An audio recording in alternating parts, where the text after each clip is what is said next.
કરવાવાળાને પણ રાક્ષસ ઠારવામાં આવ્યા છે. બલિરાજા તેનું ઉદાહરણ છે. બલિરાજા મોટા મોટા યજ્ઞો કરતો અને બ્રાહ્મણોને દક્ષિણા આપી યજ્ઞમાં રોકી રાખતો હતો.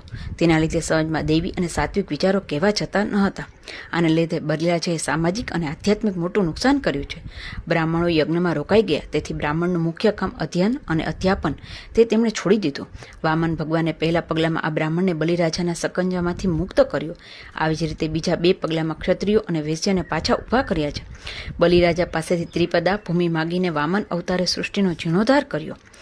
ભગવાન આપણી પાસેથી ત્રિપદા ભૂમિ માગે છે. મન, બુદ્ધિ અને અહમ, આ ત્રિપદા ભૂમિ ભગવાનને આપવાની છે. બલિરાજા પાસેથી આ ત્રણેય લઈ લીધા પછી બલિ રહ્યો જ ક્યાં? તેથી તેને જેલમાં પૂરી દઈને વામન ભગવાને તેના ચોકીદાર થઈને ઊભા રહ્યા. આવી રીતે ગયા ગદાધરે પણ અલૌકિક કામ કર્યું હતું, છતાં તેને અસુર ઠરાવ્યો છે. ભગવાન શ્રીમંતોના છે. તેની પાસે ભાવની સમૃદ્ધિ, જ્ઞાનની સમૃદ્ધિ અને ભક્તિની સમૃદ્ધિ હોય તેવા સમૃદ્ધિવાળાના ભગવાન છે. ગયા ગદાધરે તપસ્યા કરી અને ભગવાનને કહ્યું, ભગવાન, મારી પાસે ભાવ નથી, ભક્તિ નથી, બુદ્ધિ નથી, કંઈ નથી, પણ તમે પ્રસન્ન થયા છો તો એટલું જ માગું છું કે જેને તમારી પાસે મોકલાવું તેને તમારે સ્વીકારવો જોઈએ. આવું ભગવાન પાસેથી માગનાર ગયા ગદાધર કેટલો કારુણિક લાગે છે, પરંતુ આપણે ત્યાં તેને રાક્ષસ ઠરાવે છે. તેનું કારણ કર્યા વગર સૃષ્ટિમાં કંઈ મળતું નથી. આ નિયમ તોડીને કર્યા વગર કંઈ મળે છે તેવી કલ્પના તેણે ઊભી કરી.